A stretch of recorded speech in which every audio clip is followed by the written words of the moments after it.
Sinagot na ni Audrey Biongkog kung ano nga ba silang dalawa ni Chog Moral. Well, alam naman nating lahat na parang pang teleserye itong tambalan ni Chog at Audrey. Dahil kapag nagsama itong dalawang batang to ay talagang napakaraming mga fans ang kinikilig. Magkasamang sumasayaw, sabay bumili ng pagkain at kahit sa pagtulog ay sabay rin mga boss. Through online nga lang. Well, matagal-tagal na rin nang magsimula itong tambalan ni Audrey at Chog. Late November pa ng nakaraang taon nang mag-viral silang dalawa at maraming ang nabuhayan ng mga fans nang muli silang magsama sa isang event ng Gilas Pilipinas 3x3. Kung titignan si Audrey at Chog mga boss ay parang komportable na sila sa isa't isa at parang nagkukulitan pa. May mga pagkakataon pa nga na hinahawakan ni Audrey si Choggy at hinihila papalapit. Pero ano nga ba ang totoong relasyon nilang dalawa mga boss? Ito ang sinabi ni Audrey. Sabi niya kanina yung pupunta na siya.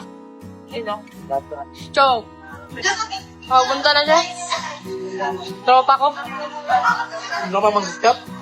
Tropa.